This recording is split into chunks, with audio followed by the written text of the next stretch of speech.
आगे बढ़ेंगे और इक्विटी मार्केट्स का जहां हम जायजा ले रहे हैं, इसके साथ साथ कमोडिटी मार्केट्स में भी आज की रणनीति क्या होनी चाहिए ये जानना बेहद ज़रूरी है, क्योंकि ग्लोबल बाजार में जो अनिश्चितताएं हैं उसका असर not just equity markets, commodity markets पर भी हावी होता हुआ नजर तो आ ही रहा है।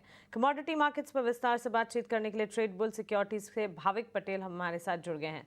भाविक, गुड मॉर्निंग, स्वागत है आपका ईटी नाउ स्वदेश पर। शुरुआत मैं प्रेशस मेटल से करना चाहती ज़रूर हूँ, लेकिन एनर्जी पैक से ही बात करनी होगी कच्चे तेल की चाल में, क्योंकि वहाँ हम देख रहे हैं भारी उतार चढ़ाव के बीच कामकाज है। एट प्रेजेंट $67 अ बैरल के आसपास ब्रेंट क्रूड के दाम हैं।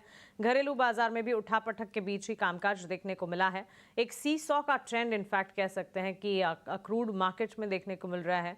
पोटेंशियल रशियन सैंक्शंस को भी क्वेश्चंस किए जा रहे हैं। आपकी राय क्या होगी?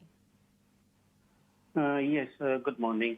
देखिए, कच्चे तेल में जैसे आपने बताया, आई थिंक 64 से 70 के बीच में ही एक दायरे में फंसा हुआ है और अभी हेडलाइन चेज ही कर रहा है कि जहाँ पे कोई पॉजिटिव न्यूज हो रहा है तो पॉजिटिव रिएक्शन कर रहा है, नेगेटिव है तो नेगेटिव न्यूज रिएक्ट कर रहा है।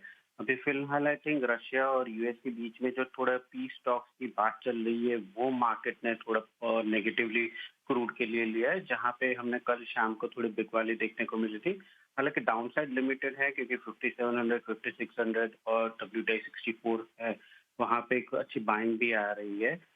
तो कल के गिरावट के बाद आज लग रहा है कि शायद थोड़ा इंट्राडे दबाव रह सकता है, तो 5840 पे एक बार शॉर्ट कर सकते हैं 5720 के टारगेट के लिए, और 5900 का स्टॉप लॉस रहेगा।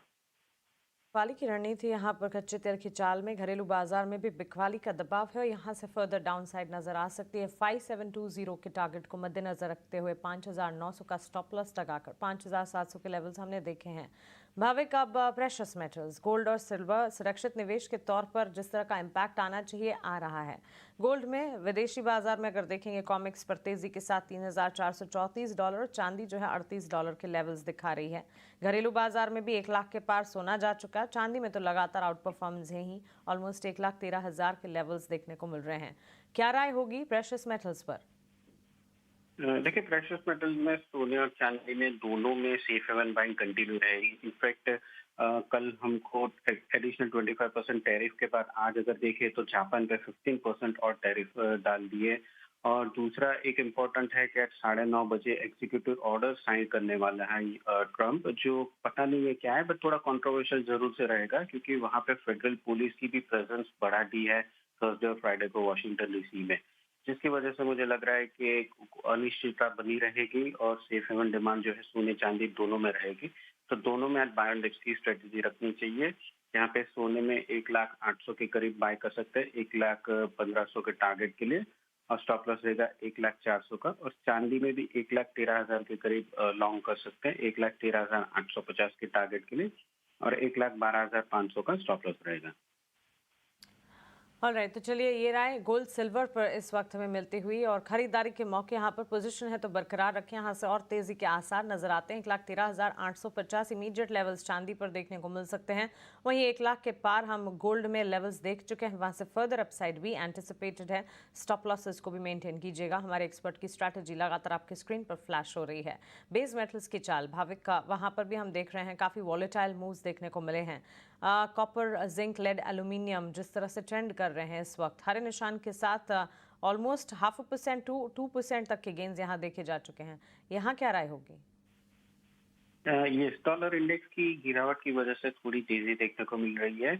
और अभी फिलहाल ट्रम्प ने ये भी बताया कि जो भी चिप्स इंपोर्ट होंगे यूएस में वो उसके ऊपर 100% टैरिफ लगाएंगे। हालांकि ताइवान के जो टीएसएमसी है उसको भी एग्जाम किया है, तो ये भी अनसर्टनिटी की वजह से अगर टैरिफ लगाते हैं तो शायद प्राइसेस जो थोड़ी और बढ़ सकती है। और जिंक जो है वो सारे बेस मेटल पैक में आउट परफॉर्म करेगा ऐसा लग रहा है।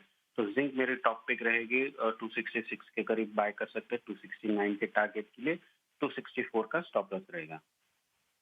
राइट, तो जिंक में खरीदारी के मौके 1.25% तक के मूव्स यहाँ पर 269 के टारगेट्स को एंटिसिपेट करके चल सकते हैं। यहाँ से मजबूती और 264 का आपको एक स्टॉप लॉस मेंटेन करना होगा। भाविक, आपका शुक्रिया हमारे साथ जुड़ने के लिए, सवालों के जवाब देने के लिए, नॉन एग्री कमोडिटी पर सारे टेक्स हमारे साथ शेयर करने के लिए।